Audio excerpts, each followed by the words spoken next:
Pai, a gente realmente precisa ir. Belo Horizonte não espera e o senhor já está estabilizado, disse Tiago, enquanto ajustava o punho da sua camisa de linho importada, sem sequer desviar os olhos do relógio de ouro. Naquela tarde fria, um homem que dedicou 50 anos da sua vida para erguer um império de café, encarou o teto descascado de um hospital público e percebeu que, para os próprios filhos, ele não passava de um móvel velho sendo deixado em um depósito. O que Tiago e sua irmã Eliane não sabiam era que o abandono daquela maca de corredor seria o estopim para uma descoberta que abalaria as estruturas de Minas Gerais e revelaria que o sangue nem sempre define quem é sua família. Assista até o final para entender como a ganância pode destruir castelos. Mas a bondade de um desconhecido pode salvar um legado. Depois me conta nos comentários, dando uma nota de 0 a 10 para essa história. E se o que eu vou te contar agora tocar o seu coração, se inscreve no canal para apoiar meu trabalho. Eu conto com você. Seu Onofre, aos 72 anos, era um homem talhado pela terra. Suas mãos eram um mapa de cicatrizes e calos, resultado de décadas sob o sol das montanhas de Minas, cuidando de cada pé de café como se fosse um filho. Ele era o dono da Fazenda Recanto, uma propriedade que, aos olhos dos desavisados, parecia apenas uma fazenda antiga e um pouco decadente. Mas ali, entre a neblina que abraçava os cafezais todas as manhãs, Onofre guardava um tesouro que dinheiro nenhum no mundo poderia comprar, uma linhagem de sementes de café raras, preservadas por gerações, que produziam um grão com sabor de chocolate e terra molhada, algo que as grandes multinacionais sonhavam em possuir. Onofre sempre foi um provedor. Ele achava que dar o melhor para os filhos era o seu dever sagrado. Mandou Tiago e Eliane para as melhores escolas da capital, comprou carros de luxo para os aniversários de 18 anos e financiou apartamentos de alto padrão no bairro de Lourdes, em Belo Horizonte. Ele queria que eles tivessem as mãos macias que ele nunca teve. O problema é que, ao poupá-los do peso da enxada, ele acabou poupando-os também do peso do caráter. Onofre estava sozinho. Sua esposa, a Doce Maria, havia partido há 10 anos e, desde então, o vazio da casa grande só era preenchido pelo som do vento nas folhas de café e pelo toque de um velho apito de madeira que ele carregava no bolso. Aquele apito era seu símbolo. Era com ele que Onofre chamava os colonos para a colheita, era o som que ditava o ritmo da vida na Recanto. Mas agora, o ritmo da sua própria vida parecia falhar. Durante uma tarde de colheita intensa, enquanto o sol de inverno se punha tingindo as montanhas de laranja, o peito de Onofre apertou. Uma dor aguda, como se um ferro em brasa atravessasse suas costelas, o fez cair de joelhos no terreiro de café. Ele foi encontrado pelos trabalhadores, pálido, suando frio, agarrado ao punhado de terra que acabara de colher. Tiago e Eliane estavam na fazenda naquele dia, não por saudade, mas porque precisavam de uma assinatura. Eles queriam que o pai assinasse uma interdição judicial, alegando que ele já não tinha mais faculdades mentais para gerir a fazenda.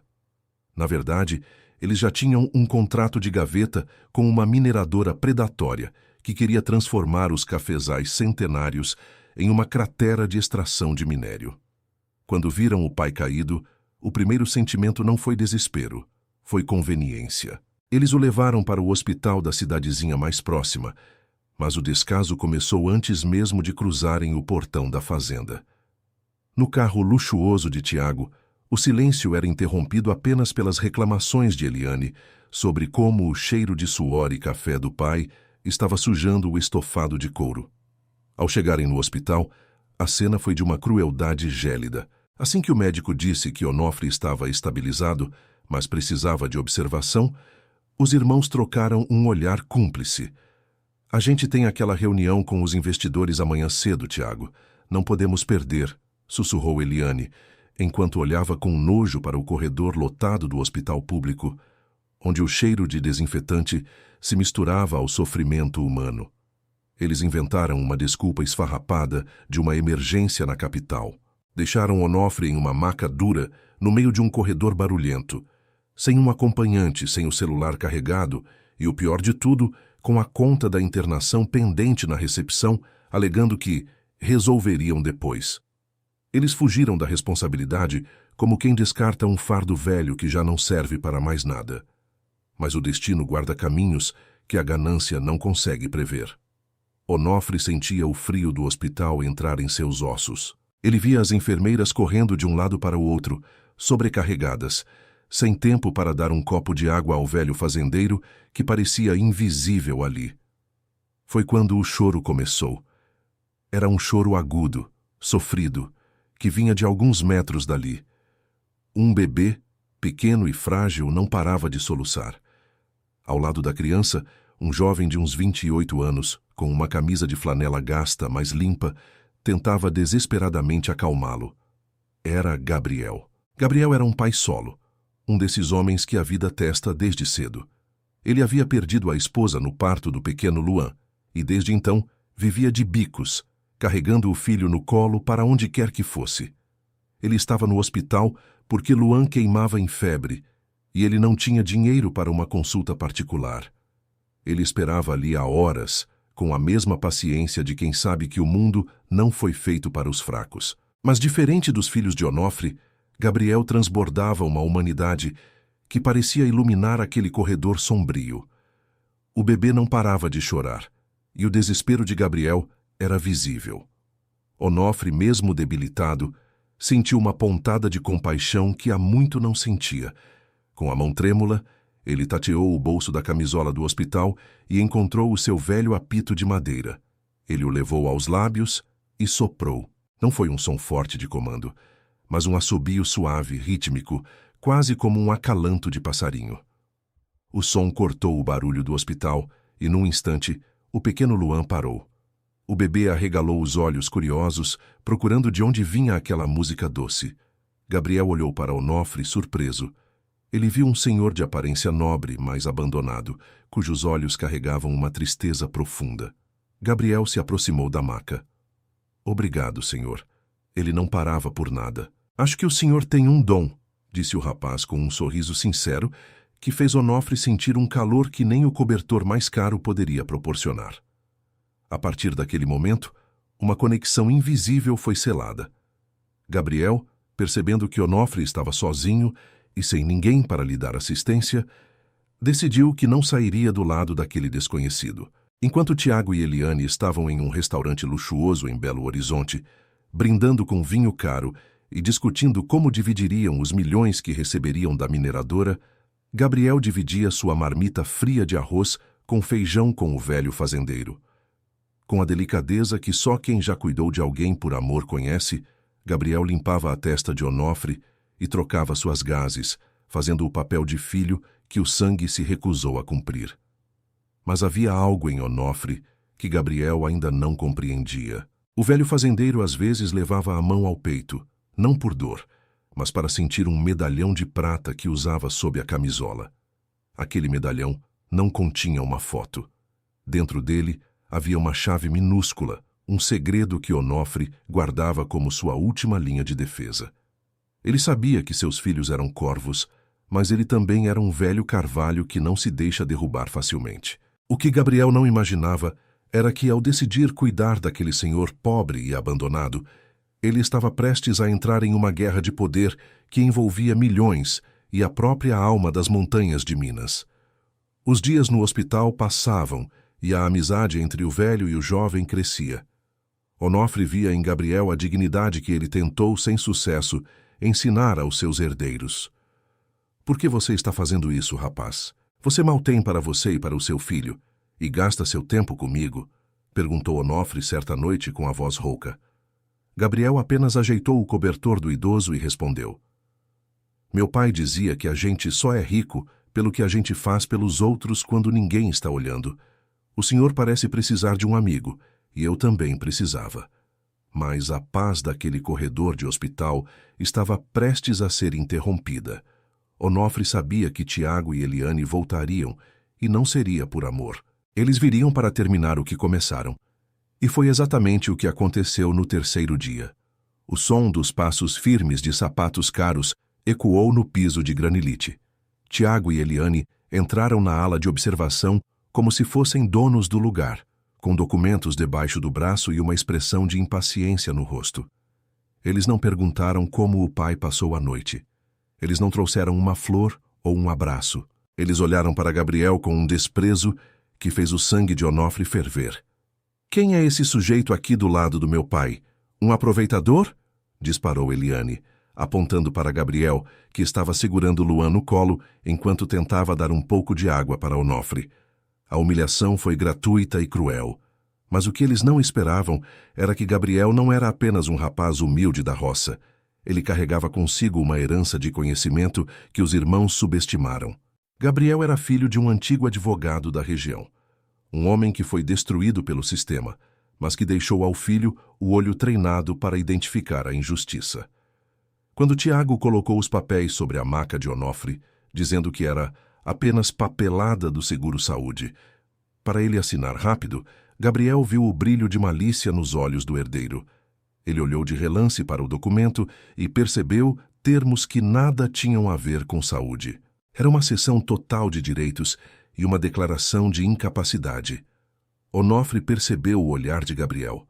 O velho fazendeiro, em um momento de clareza absoluta, entendeu que o destino havia colocado aquele rapaz ali por um motivo. "Eu não vou assinar nada agora, Tiago. Minha mão está trêmula", disse Onofre, fingindo uma debilidade maior do que realmente sentia. A fúria no rosto do filho foi imediata. "Assina logo, pai. A gente não tem o dia todo", gritou Tiago, perdendo a máscara de bom filho na frente de todos. E é aqui que a história toma um rumo que ninguém poderia imaginar. Onofre, em um sussurro que só Gabriel pôde ouvir, enquanto os filhos discutiam com uma enfermeira que pedia silêncio, deu uma instrução que mudaria tudo. "Vá até a fazenda Recanto, Gabriel. Na tulha de café, atrás das sacas de semente rara, existe um cofre antigo. Esta chave no meu pescoço abre ele. Traga o que está lá dentro antes que eles cheguem com os capangas da mineradora." Gabriel sentiu o peso daquela missão. Ele olhou para o pequeno Luan e depois para os olhos suplicantes de Onofre. Ele sabia que, se aceitasse, estaria arriscando a própria segurança. Mas ele olhou para aqueles irmãos gananciosos e percebeu que a justiça precisava de um braço. "Eu vou", sussurrou de volta. Mas como um rapaz sem carro, com um bebê no colo, conseguiria chegar a uma fazenda isolada nas montanhas antes de 2 empresários poderosos e seus comparsas? O que aconteceu naquela noite na fazenda Recanto foi algo que os moradores da região ainda comentam em sussurros. Gabriel enfrentou a escuridão e a neblina gelada, guiado apenas pelas memórias de Onofre e pelo som do apito de madeira que o velho lhe entregou como um amuleto. Mas o que ele encontrou no cofre da tulha não foram apenas papéis. Foi a prova de uma traição que ia muito além da herança. Enquanto isso, no hospital, Onofre suportava os insultos dos filhos, que agora o ameaçavam abertamente. Ele sentia o coração bater forte, mas desta vez não era de infarto, era de coragem. Ele estava ganhando tempo.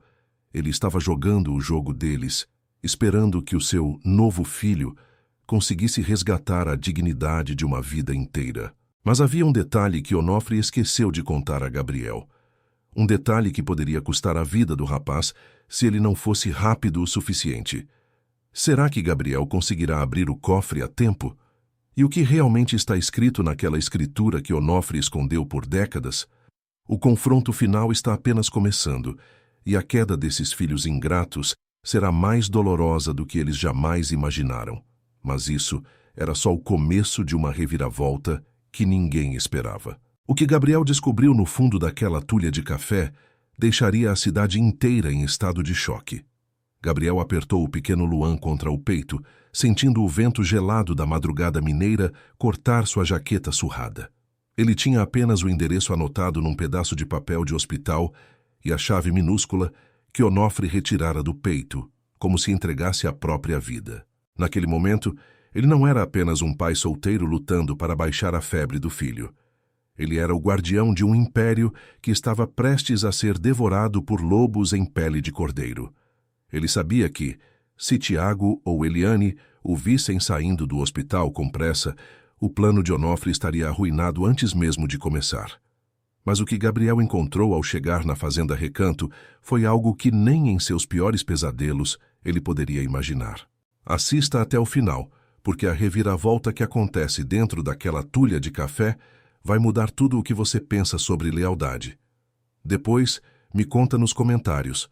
Você teria a coragem de Gabriel, arriscando tudo por um estranho?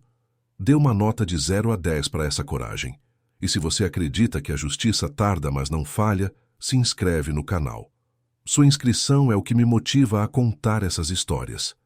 Gabriel não tinha carro. Para chegar à fazenda Recanto, que ficava a quase 30 quilômetros da cidade, ele teve que contar com a sorte. Conseguiu uma carona na caçamba de uma caminhonete de leite, protegendo Luan do sereno com sua própria manta. O motorista, um homem de poucas palavras, apenas assentiu quando Gabriel mencionou o nome da fazenda. Lugar de assombração, murmurou o homem.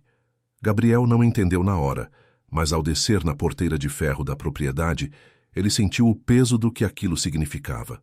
A fazenda Recanto estava mergulhada em um silêncio sepulcral. A neblina era tão densa que Gabriel mal conseguia enxergar os próprios pés.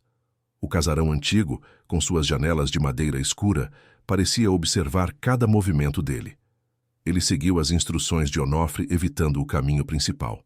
Vá pelos pés de café, Gabriel. Eles conhecem o meu passo, eles vão te esconder, o velho tinha dito. E assim ele fez, caminhando entre as fileiras de café que pareciam sussurrar com o vento. O cheiro ali era diferente de tudo o que Gabriel já sentira. Era um perfume denso, terroso, o cheiro da riqueza genética que Onofre tanto protegia. Mas, ao longe, ele ouviu o som de um motor. Luzes de faróis cortaram a neblina.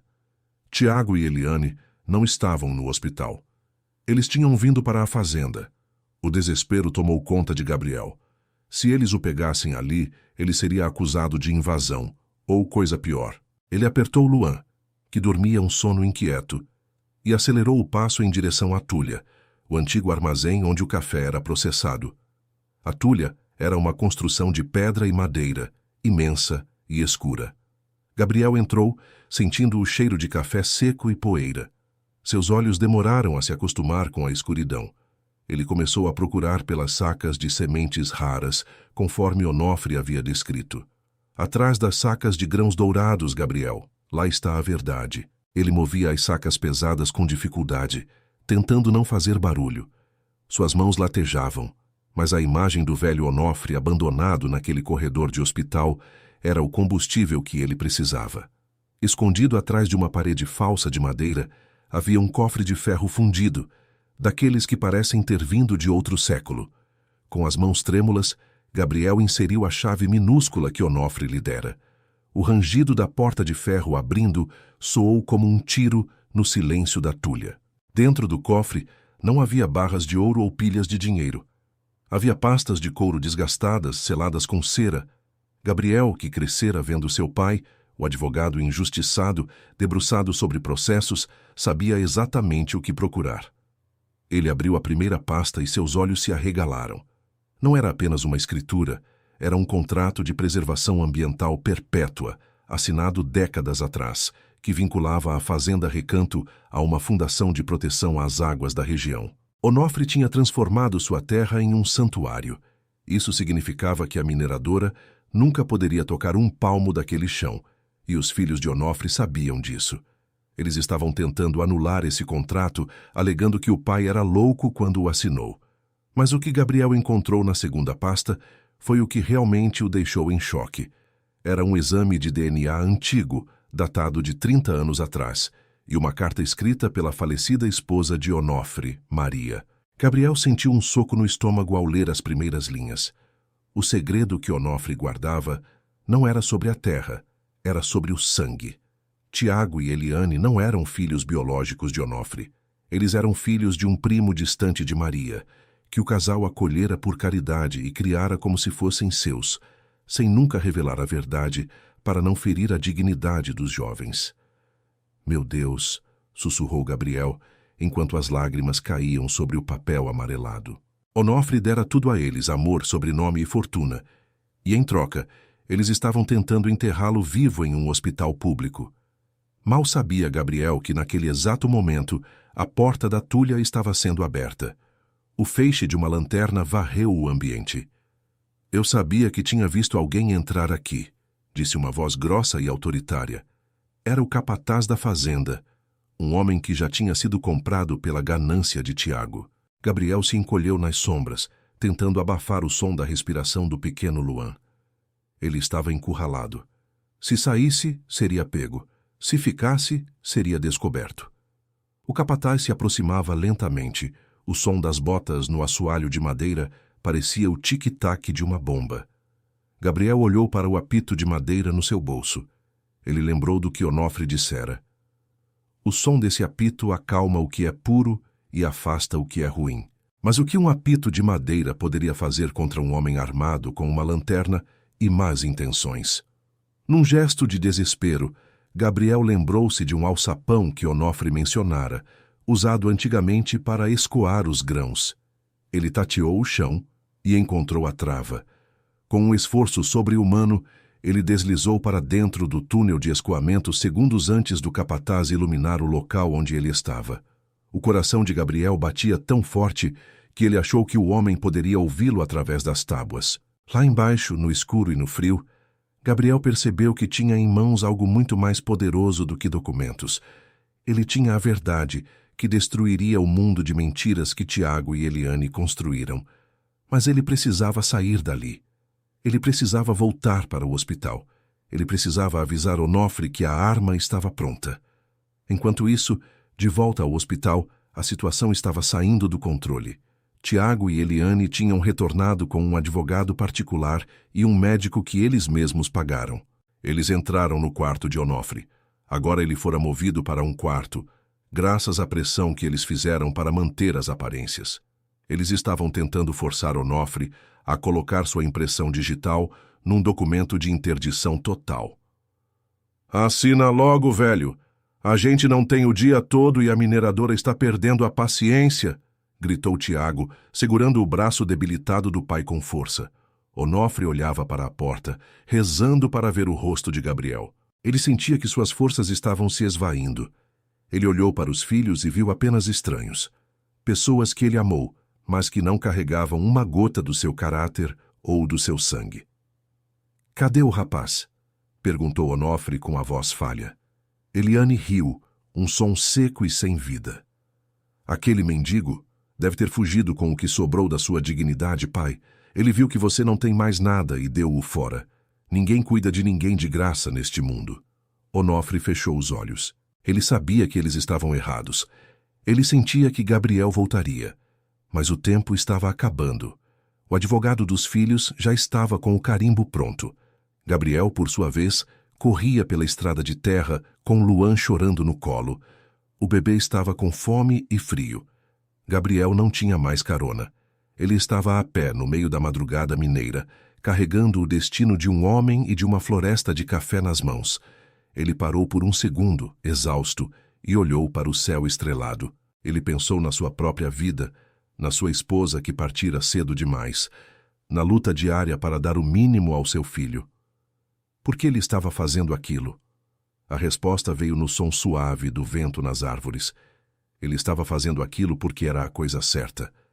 Porque Onofre o vira quando ninguém mais o via. Porque o pequeno Luan parara de chorar ao som daquele apito de madeira. Gabriel respirou fundo, limpou o suor do rosto e começou a correr novamente. Ele não ia deixar a ganância vencer. Mas ele não sabia que Tiago tinha colocado homens para vigiar a estrada. Um carro preto começou a segui-lo lentamente. Gabriel percebeu que não chegaria ao hospital a pé. Ele precisava de um milagre. E o milagre veio na forma de um caminhão de mudas que passava em direção à Ceasa. Gabriel se jogou na frente do veículo, forçando o motorista a parar. "Pelo amor de Deus, me leve ao hospital. Meu filho está passando mal", mentiu Gabriel, sabendo que era a única forma de conseguir ajuda rápida. O motorista, vendo o desespero do rapaz e o bebê no colo, abriu a porta. Gabriel subiu, mas ao olhar pelo retrovisor, viu o carro preto acelerar. Eles sabiam que ele estava com os documentos. Eles sabiam que ele era o único obstáculo entre eles e a fortuna da mineradora. A perseguição na estrada sinuosa de Minas foi digna de um filme de suspense. O caminhão pesado tentava manter a velocidade, enquanto o carro preto tentava fechá-lo a todo custo. Gabriel abraçava a pasta de couro contra o peito, protegendo-a mais do que a si mesmo. Ele sabia que o que estava ali dentro era a sentença de morte para a ambição dos filhos de Onofre. "Eles vão nos matar!" gritou o motorista do caminhão, vendo o carro preto bater na lateral do veículo. Gabriel pegou o velho apito de madeira. Ele não sabia por quê, mas soprou. Um som longo, agudo, que pareceu ecoar por toda a serra. Naquele instante, como se atendessem a um chamado ancestral, luzes de outras fazendas começaram a se acender. Outros caminhoneiros, ouvindo o barulho e vendo a confusão, começaram a cercar o carro preto. O poder de Onofre naquelas terras ia muito além do dinheiro. Ele era respeitado por cada produtor, por cada motorista que cruzava aquelas estradas. O apito de Onofre era um código, e a ajuda chegara. O carro preto foi obrigado a recuar diante da barreira de caminhões que se formou. Gabriel chegou ao hospital com o coração na boca, mas com a verdade intacta. Mas será que ele chegaria a tempo de impedir a assinatura? No quarto do hospital, Tiago já estava molhando o polegar de Onofre na almofada de tinta. O velho estava quase inconsciente. A pressão de ser forçado a trair o próprio legado era demais para o seu coração cansado. "Só um toque, pai, e tudo isso acaba", sussurrou Tiago com um sorriso diabólico. Mas o que aconteceu quando a porta do quarto se abriu com um estrondo vai deixar você sem fôlego. O que Gabriel descobriu na carta de Maria era apenas a ponta do iceberg. Havia algo ainda mais obscuro no passado daquela família, algo que Onofre nem desconfiava. "Larga a mão dele agora!" A voz de Gabriel ecoou pelo quarto do hospital como um trovão, interrompendo o silêncio doentio daquela sala. Tiago, que já estava com o polegar de Onofre posicionado sobre o papel, congelou. Ele olhou para a porta e viu o rapaz que ele considerava um mendigo parado ali, suado, com o peito arfando e uma pasta de couro velha debaixo do braço. O pequeno Luan, no colo de Gabriel, soltou um gemido baixinho, como se sentisse a eletricidade que agora carregava o ar. Naquele momento, a máscara de civilidade de Tiago e Eliane caiu completamente, revelando a face mais feia da ganância. Mas o que Gabriel estava prestes a colocar sobre aquela mesa de hospital não era apenas um documento. Era uma sentença que apagaria o sorriso de vitória daqueles irmãos para sempre. Se você acha que já viu de tudo, espere até ouvir o que Maria, a falecida esposa de Onofre, escreveu naquela carta há 30 anos. Assista até o final, porque o que vem agora vai te mostrar que a justiça pode demorar, mas ela tem um jeito muito particular de encontrar quem merece. E se você acredita que o amor vale mais que o sangue, comenta aqui embaixo. O caráter é o verdadeiro DNA. Não esquece de se inscrever para não perder o final dessa jornada. Tiago se recuperou do choque inicial e soltou o braço de Onofre com um empurrão. Você de novo? Eu mandei os seguranças limparem esse hospital de gente como você. Sai daqui agora, ou eu chamo a polícia por invasão e roubo, gritou o herdeiro, tentando esconder o tremor nas mãos. Eliane, ao lado, cruzou os braços com um olhar de puro nojo. Olha o estado desse sujeito, Tiago. Ele deve ter roubado essa pasta de algum lugar. Chama a segurança logo. Onofre, que parecia estar nas últimas forças, abriu os olhos. Ao ver Gabriel, um brilho de esperança cruzou seu olhar turvo. Ele tentou falar, mas apenas um sussurro seco saiu de sua garganta. Gabriel não se intimidou. Ele caminhou até a cama, ignorando os insultos dos irmãos, e colocou a pasta de couro sobre o colo do velho fazendeiro. Eu fui até a Recanto, seu Onofre. Eu encontrei o que o senhor pediu, e encontrei muito mais do que a gente esperava, disse Gabriel, fixando seus olhos nos de Tiago. Isso é ridículo. Essa fazenda é nossa por direito. Papai não tem mais cabeça para decidir nada, esbravejou Tiago, tentando avançar para tomar a pasta das mãos de Gabriel. Foi nesse momento que Gabriel mostrou que não era apenas um rapaz humilde da roça. Ele abriu a pasta e retirou o exame de DNA antigo e a carta de Maria. Direito, Tiago. Você fala de direito quando estava prestes a vender uma terra que nem sequer pode ser minerada? E mais, você fala de sangue quando nem uma gota do sangue desse homem corre nas suas veias? O quarto mergulhou num silêncio tão profundo que era possível ouvir o bip rítmico do monitor cardíaco de Onofre. Eliane empalideceu instantaneamente. Tiago deu um passo atrás como se tivesse levado um soco físico. Do que você está falando, seu louco? Gaguejou ele. Gabriel leu em voz alta um trecho da carta de Maria, onde ela confessava o segredo que Onofre, por nobreza, decidiu manter guardado.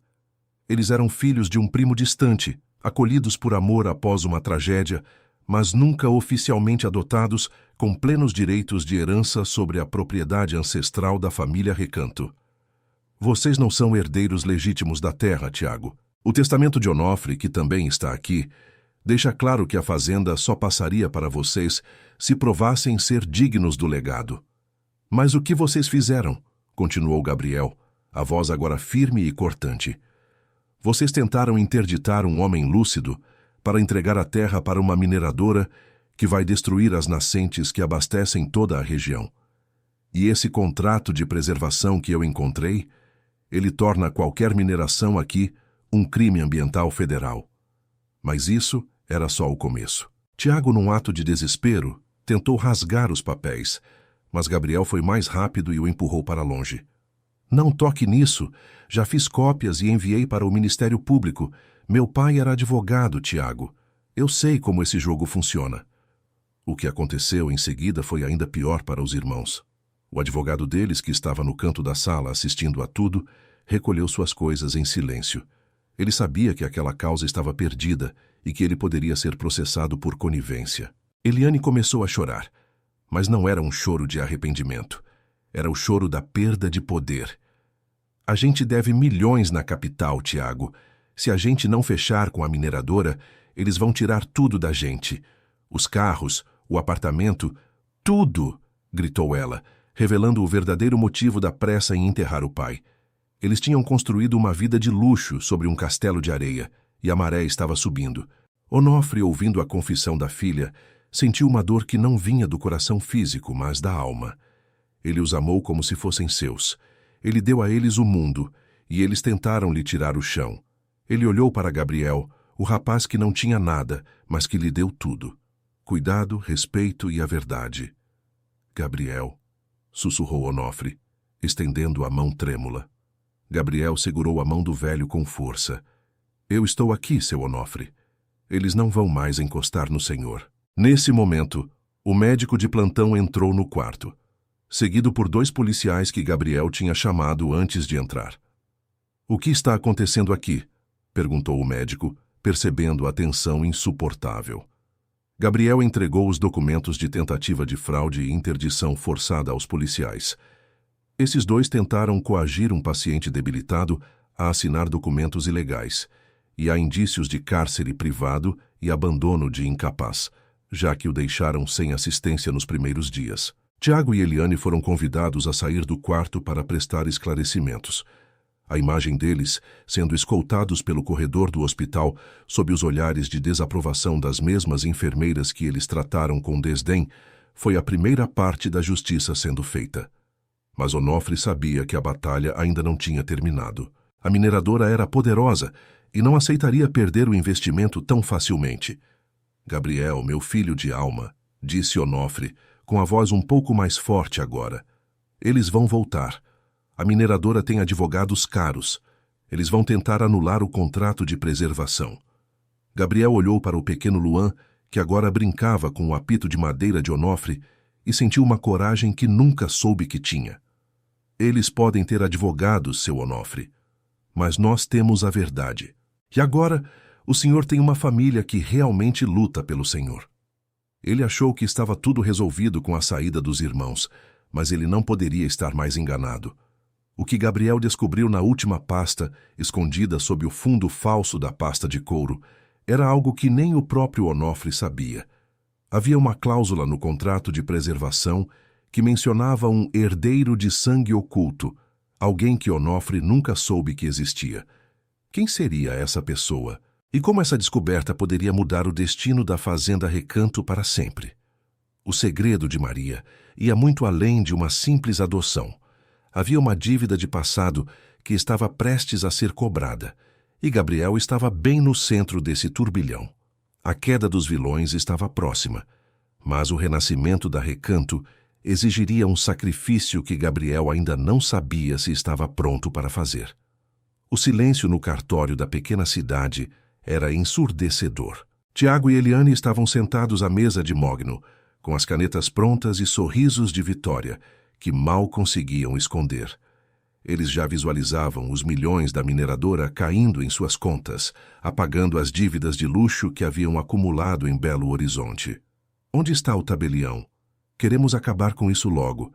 Meu pai não tem condições de vir. A saúde dele é frágil demais, disse Tiago, fingindo uma preocupação que não enganava mais ninguém. Mas o que eles não esperavam era que a porta do cartório se abriria naquele exato momento, não para o tabelião, mas para um homem que eles consideravam derrotado.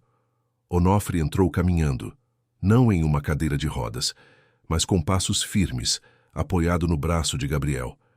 O velho fazendeiro vestia seu melhor terno antigo, e em seu olhar não havia mais a turva decepção, mas uma clareza cortante como o frio das montanhas. Gabriel segurava a pasta de couro desgastada, o tesouro que continha a verdade que os irmãos tentaram enterrar. "O que é isso? O senhor deveria estar no hospital", gritou Eliane, levantando-se bruscamente. Onofre apenas fez um sinal para que ela se calasse. Ele se sentou diante do tabelião e, com uma voz que ecoou por toda a sala, revelou a decisão que mudaria o destino daquelas terras para sempre.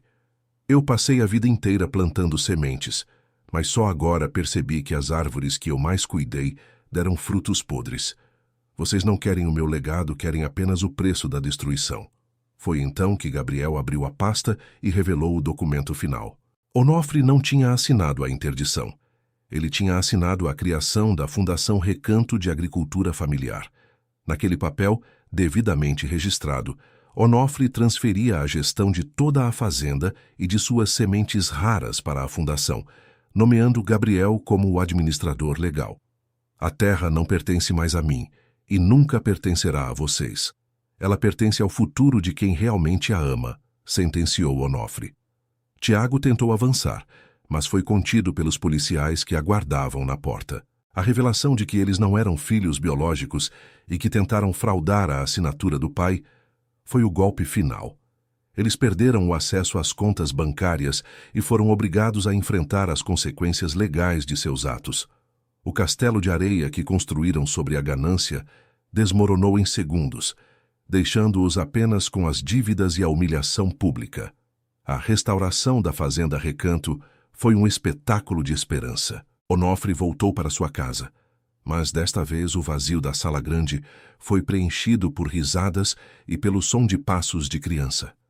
Ele acolheu Gabriel e o pequeno Luan como sua verdadeira família, provando que o sangue pode ser um detalhe, mas a lealdade é o que define um destino. A fazenda transformou-se em uma escola de café, onde jovens da região aprendiam o valor da terra e a importância de preservar o que é sagrado. O epílogo dessa história aconteceu em uma tarde de sol alaranjado, típica do inverno mineiro. Onofre e Gabriel estavam sentados na varanda, observando os novos brotos de café que cresciam sob o cuidado de mãos que respeitavam a terra. O pequeno Luan brincava no chão, segurando o velho apito de madeira. O bebê levou o objeto à boca e soprou um som suave e alegre que pareceu ecoar por todos os cafezais da montanha.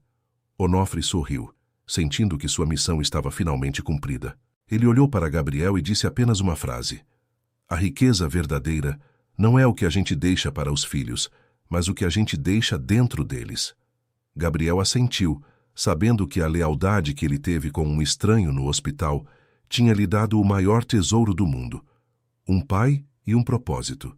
Se essa história tocou você de alguma forma e te mostrou que a família de alma é tão real quanto a de sangue, se inscreve no canal. Eu prometo trazer histórias assim com frequência, para fazer os seus dias um pouco mais leves e cheios de significado. E me conta aqui nos comentários, de 0 a 10, que nota essa lição de vida merece. Eu leio tudo e adoro saber a opinião de vocês. Até a próxima história.